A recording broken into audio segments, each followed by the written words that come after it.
Today we're reading Chapter 7 of The Missing Gator of Gumbo Limbo. The chapter is titled The Red Feather.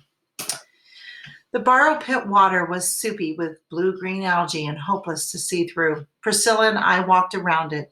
We were looking for claw or tail marks Dejan might have made coming in and out of the water. No sensible alligator would come near this foul place, Priscilla finally said. The water looks absolutely poisonous, and all the plants around it are dead.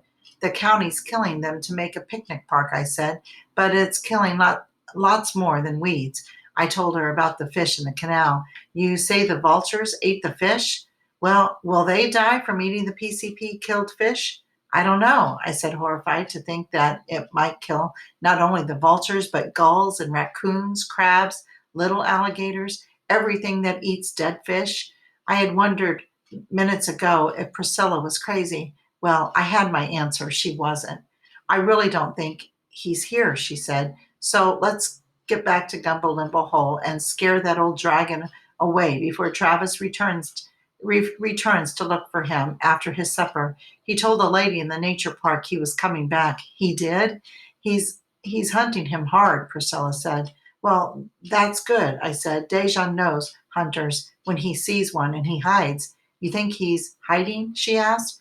I do, but I don't know where. Under this slime, she said. Maybe he's here after all. Maybe, I answered. How long can an alligator hold its breath? If the water is cold, 5 hours, I read somewhere, she answered. But the water is still very warm. It's only December. Then he's hiding where there is water and air. Where's that? Right here in the borrow pit. When the water is low, you can see a cavern on the side of this pit. A cavern? Yes. I saw it last spring at the height of the dry season before the rains came and covered it. It goes far back and slants upward. The opening is underwater now, but the ceiling inside is high. There could be air in it. Priscilla walked to a large chunk of limestone rock that had been dumped on the shore by the pit digger. It's right down from this, about 2 feet. I picked up a stick and, after swishing the algae away, reached back. There was a cavern. Let's gather Brazilian holly leaves, I said. For a trap? She asked. Of a sort, I replied. We'll scatter the leaves on the top of the algae, and if Dejan comes out of the cave to eat, he'll make a track through the leaves, and we'll know he's here. That sounds like a good plan, Priscilla said. It was almost dark when we got home. Mom was asleep. The woods were quiet. I asked Priscilla if she would like some tea and lit the Coleman stove. Presently, James arrived. Sorry I didn't meet you, he said. Any luck? No, but maybe. I told him about the cavern. How about you? The golf course does not use PCP, and I just checked the picnic area on the way home. The PCP could not have washed into the canal, as I suspected. The levee's too high. We sipped tea, listening to the insects and incredible mockingbird who was singing to the rising moon.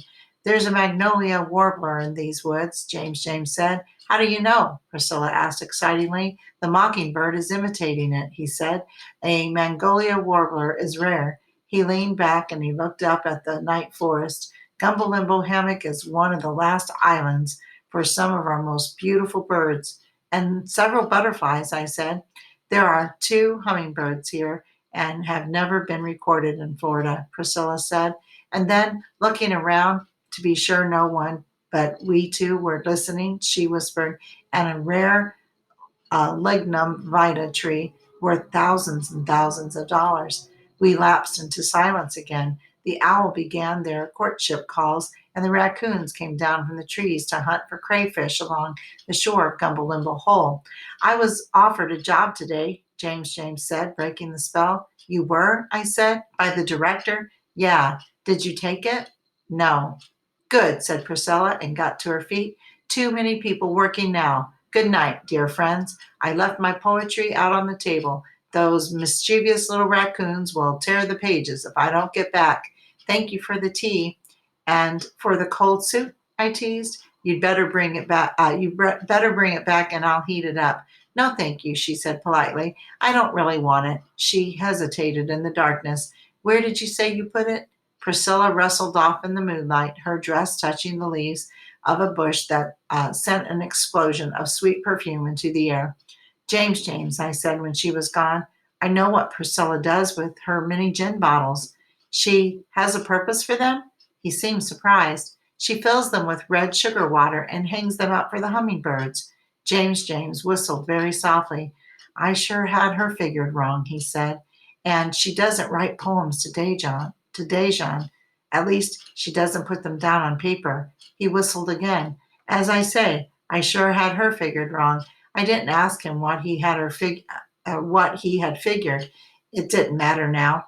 If I had learned nothing else from nature, I had learned that once the butterfly steps into the light, it can't go back into the cocoon.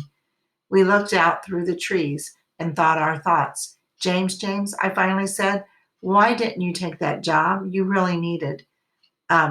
really needed. I like helping out, he said, but I can do a lot more for us by hanging loose. You take a job and someone above you tells you what to do. Your own ideas are squelched. I see, I said, but I didn't quite. James got up and he washed his teacup. I haven't seen Caruso since we met him on the road, he said. Have you? No, but he told me he had a big concert tonight at the old railroad station.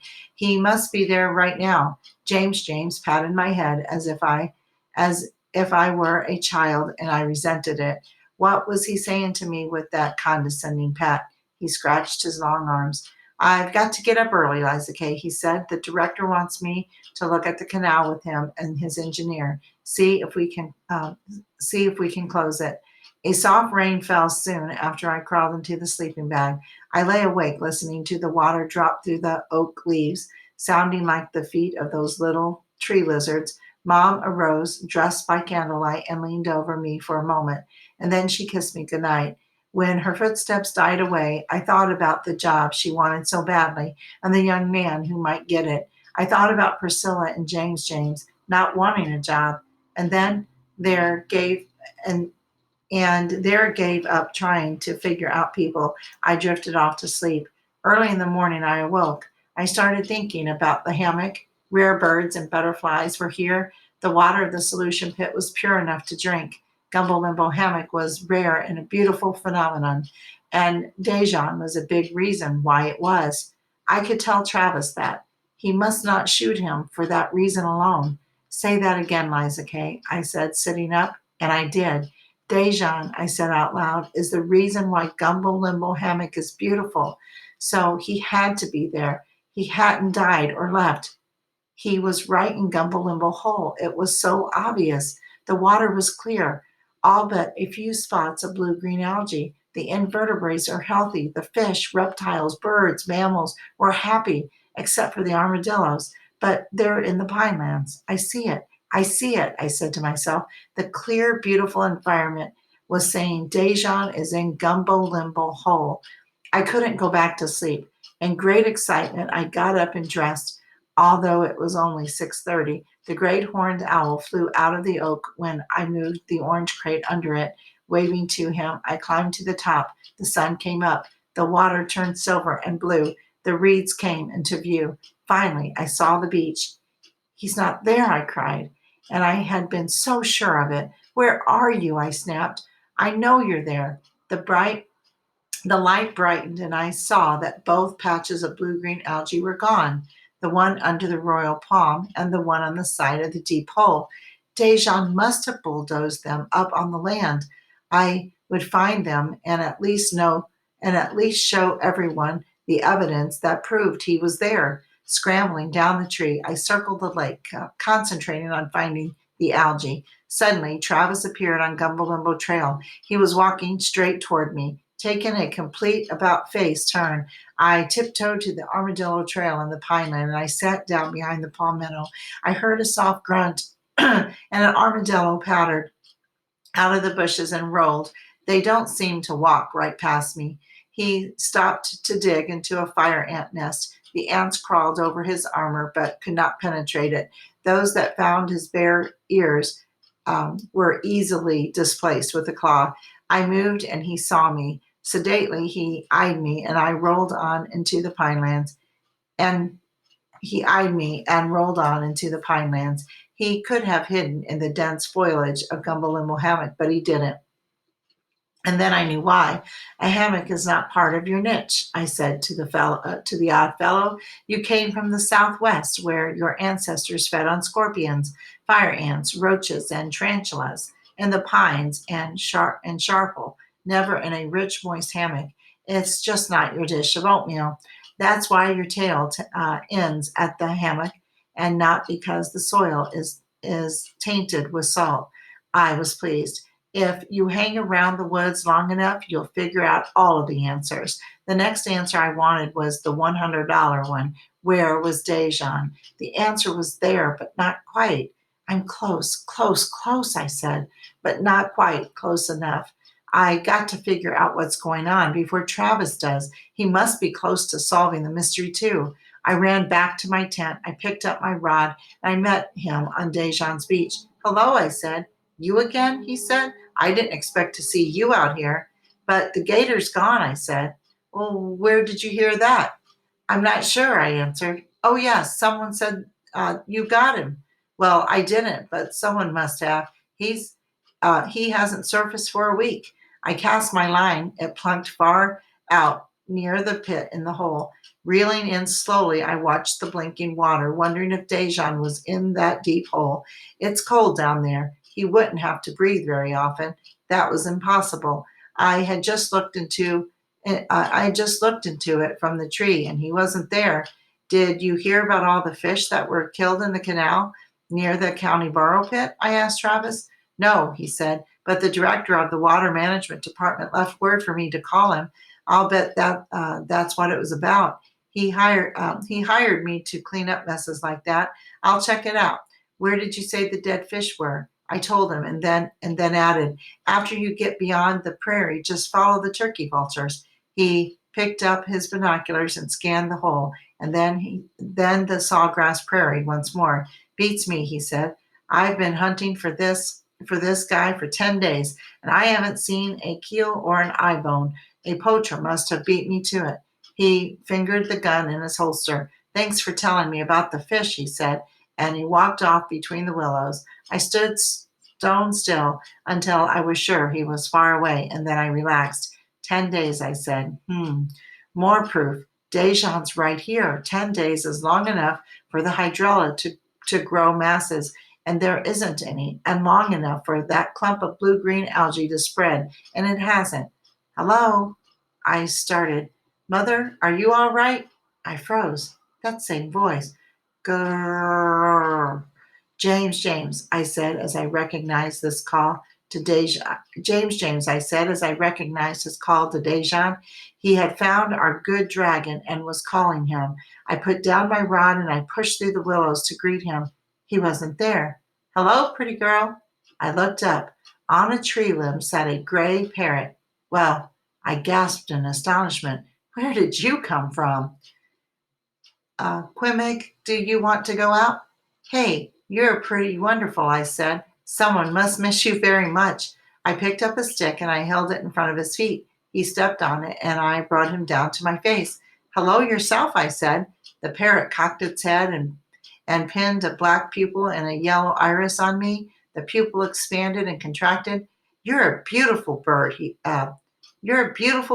said. The white feathers around his eyes gleamed. I am, I answered. That's nice. I'm happy to meet you. Real happy. The woods are not full of people after all. I stroked the bird's beak, and he lifted his feathers to say he liked me. Thank you, I said. He stretched up his wings. His tail was carmine red. Caruso's hat, I said. It was you who decorated Caruso's hat. At last I know where that feather came from. Sidling along the stick to my arm, he walked up to my shoulder. He seemed content, so I carried him around the hole, looking for blue-green algae. There was none, he could see, but there was a mound of bladderworts, a water plant piled up by the alligator flags. He is here, I caroled. He is here, but he also isn't here. Where is he? I said to the parrot, and then I put up my hand, and he stepped on it. I brought him in front of my face and looked at him hard. You know where he is, don't you? I said. Where is he? You're a beautiful bird. Night, night. You're a you're a You're a very frustrating parrot, I answered. You talk, but you don't talk. I walked back to my tent with the bird on my shoulder. I was not going to put him back in the willows where I had found him. He was telling me something important that I hadn't yet thought about. Opening my bird book, I discovered he was an African gray parrot, the best talker of all the parrots, the book said. I certainly agreed with that. This bird could imitate not only people, but an alligator, or James calling an alligator. Maybe that was it. He had heard James calling Dejan. The old dragon hadn't roared since the last breeding season. The friendly parrot let me rub my nose against his beak and then nipped me gently on the ear. Grrr! Night, night, he roared. Grrr! Night, I repeated. Sir Bird, I hooted. You've just solved the mystery of the missing alligator. I am going to name you Sherlock Holmes. Thanks for listening.